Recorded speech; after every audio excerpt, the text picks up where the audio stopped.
As pessoas não são perturbadas pelas coisas, mas pelo modo que as veem. Epiteto.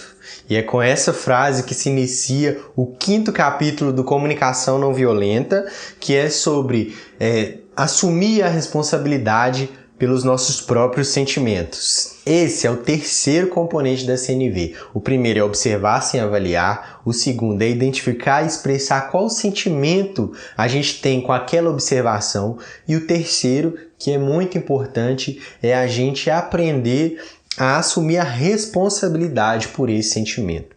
E de que maneira a gente faz isso? Identificando qual necessidade nossa, atendida ou não, está por trás daquele sentir. Mas calma, nós vamos entender isso direitinho. Só que antes, eu preciso que você assine o canal, dê o seu joinha aí e participe do grupo de discussões lá no Facebook, que é o Espaço Discussões e Práticas. Lá tem a resenha de todos os capítulos e a discussão entre os nossos. Beleza? Fez tudo isso aí? Então bora pro vídeo aí.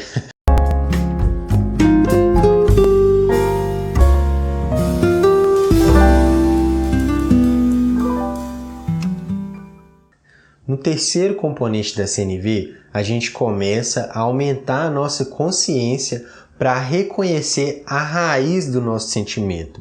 Raiz essa que está sempre dentro de nós, nunca fora, nunca no outro, nunca no ambiente ou nas circunstâncias. Para ilustrar, quando o outro emite uma mensagem negativa, a gente tem normalmente 4 maneiras diferentes de poder receber essa mensagem. Por exemplo, alguém fala: "Você é a pessoa mais egoísta que eu já conheci". A gente pode, primeiro, culpar a nós mesmos. Eu preciso ser menos egoísta, eu tenho que parar de ser egoísta com as pessoas. O que nos custa grande parte da nossa autoestima e nos traz sentimento de culpa, de vergonha e de depressão também. A segunda, culpar os outros. Do tipo, você não tem direito de dizer isso, você é muito mais egoísta que eu, você é muito mais, naquele dia você fez isso, isso e aquilo. O que normalmente nos traz sentimento de raiva. Terceiro, escutar o nosso sentimento, escutar a nossa voz interior, do tipo: olha, quando eu ouço você dizer que eu sou a pessoa mais egoísta que você conhece, eu fico muito chateado, porque eu gostaria que você tivesse algum reconhecimento dos meus esforços de considerar o que você está pensando, considerar a sua presença aqui comigo. E essa é especialmente importante assim, quando o sentimento que a gente está, aquele sentimento vive em nós, é muito intenso. E a quarta é escutar a necessidade e o sentimento do outro. Então a gente poderia falar assim: olha, você está magoado comigo porque você gostaria que eu considerasse mais a sua presença, a sua pessoa aqui comigo na hora da gente partilhar esse momento, essa situação. É tudo sempre uma questão de escolha. Tudo. Por mais difícil que isso possa parecer, é preciso que a gente pare mesmo e comece a nos responsabilizar por nossos sentimentos antes de culpar o outro por eles ou por nossas necessidades. E olhe como isso é sutil no nosso cotidiano. Se eu falar: você me desapontou quando não apareceu ontem à noite, eu estou colocando a culpa do meu sentimento na sua ação, ou na sua falta de ação, no caso de não ter aparecido ontem à noite. Poderia ser de maneira simples: olha, eu fiquei desapontado quando você não apareceu, porque eu gostaria que a gente discutisse aquelas coisas importantes. Então aqui eu estou colocando que eu fiquei desapontado porque eu tinha uma expectativa de você aparecer para a gente discutir alguma coisa. Julgamentos, críticas, comparações, diagnósticos, como a gente já viu, são todas expressões alienadas e trágicas das nossas necessidades. Necessidades essas que guardam a raiz de todos os nossos sentimentos. A gente está acostumado a olhar para fora e pensar o que tem de errado na outra pessoa, ao invés de olhar para dentro. Então, quando eu digo: você nunca me compreende, na verdade eu estou querendo dizer que tem uma necessidade minha de compreensão que não está sendo atendida. Toda vez que a gente está julgando ou criticando alguém, para pensar: tem uma necessidade nossa ali, precisando de um cuidado. O que o outro faz nunca pode ser a causa do nosso sentimento. Pode ser, no máximo, um estímulo. Por exemplo, se você não fala comigo e eu estou precisando de atenção, então Essa atenção é uma necessidade minha não atendida. Eu posso me sentir triste, frustrado, eu posso externar esse sentimento de uma forma alienante, né? De uma forma trágica mesmo.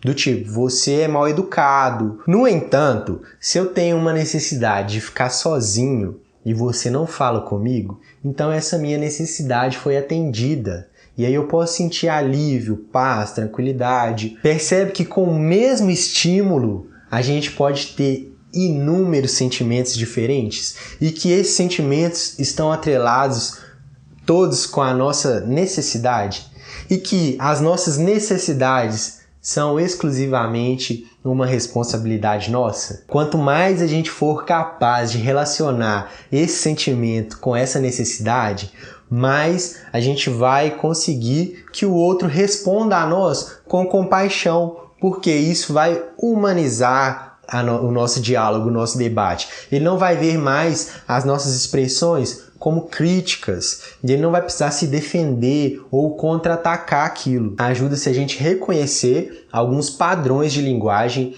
que mascaram mesmo. E aqui a gente tem 3 padrões que eu gostaria de ver com você agora. O primeiro deles, o uso de pronomes impessoais como algo ou isso. Se tem algo que me incomoda, é erro de português. Poderia ser, né? Eu me sinto irritado quando vejo erros de português. Afirmações que só mencionam a ação do outro. Mamãe fica desapontada quando você não termina de comer. Parece que a responsabilidade do sentimento é do garotinho que não comeu, né? E aí a gente pode complementar. Porque a mamãe gostaria, porque eu gostaria que você crescesse forte e saudável. Então, só de completar, né, essa frase, a gente transfere a responsabilidade daquele sentimento da mãe na sua expectativa de ver o filho crescer, né? Uma necessidade dela. E a expressão sinto-me porque, e depois desse porquê a gente coloca outra pessoa, outra coisa que não nós. Por exemplo, eu tô com muita raiva, eu tô pé da vida porque meu chefe não me deu as férias que tinha combinado comigo. Isso poderia ser, eu tô com muita raiva e frustrado porque eu tava contando com aquelas férias que o meu chefe ia me dar semana que vem. Isso é simples e transformador, porque traz a gente de volta para a realidade, para o contexto que a gente está inserido. Acontece que o mundo que a gente vive nos julga severamente quando a gente expressa a nossa necessidade. E pode ser um pouco assustador que a gente pense e se comunique dessa forma. Para a mulher em especial, a crítica é ainda mais pesada, porque tem todo um modelo de construção em que a mulher, a figura da mulher que é amorosa, é uma mulher que nega a sua necessidade, é uma mulher que se doa, que entrega, que faz tudo, arruma tudo, resolve tudo. São séculos de construção social que coloca a mulher amorosa como uma mulher que se sacrifica. E as mulheres que acabam internalizando essas crenças, elas não conseguem expressar a sua necessidade mesmo. E quando elas conseguem, elas fazem isso de uma maneira que reforça essa crença do sacrifício e tudo. Do tipo, olha, eu tô muito cansada hoje, eu lavei, cozinhei, passei roupa, né, guardei todas as roupas. Será que você poderia, por favor, ir na padaria para mim? E esse tipo de pedido reforça que a necessidade dela é ilegítima e sem valor. E a chance de receber um não para esse tipo de pedido é muito grande. Eu sei que a intenção é de que o outro tenha um pouco de compaixão por essa mulher. Mas a compaixão não acontece. O que acontece é uma resistência. Porque a necessidade dessa mulher mesmo fica escondida atrás de uma ideia de merecimento. No fim do capítulo, o Marshall traz pra gente uma coisa que é um pouco um efeito colateral de uma sociedade que expressa seus sentimentos todos apontando para fora um para o outro e responsabilizando o outro. Isso gera, na verdade, uma espécie de escravidão emocional, quando a gente fica o tempo todo pensando que a gente é causa de sentimento das outras pessoas, que a gente é responsável por eles. E aí a gente fica cheio de dedos, a gente fica pisando em ovos. Ele identifica 3 estágios que as pessoas passam até alcançar essa liberdade emocional mesmo. Então, esse primeiro estágio é o da escravidão emocional, que é um estágio passivo, que a gente, fica com medo, a gente acha que é responsável pelo sentimento do outro. O segundo estágio, que costuma vir depois do primeiro,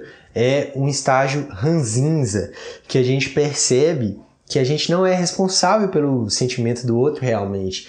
E aí a gente começa a agir de uma maneira mais agressiva, mais veemente. A gente não quer mesmo que essa responsabilidade caia sobre nós. E o terceiro estágio, que é o da libertação emocional, a gente assume a nossa responsabilidade pelo nosso sentimento, mas não pelo sentimento do outro. E a gente pode responder a esse sentimento dele com compaixão, com empatia, mas nunca por medo, por culpa ou por vergonha. A gente pode contribuir para o crescimento dele e ele para o nosso também. Interessantíssimo, né? Esse capítulo é riquíssimo. Assim, eu acho que eu passei muita informação agora mais uma vez. Peço para que você não fique só nesse vídeo, vai lá na nossa resenha, lê o livro também, discute com a gente lá no grupo, comenta aqui no vídeo.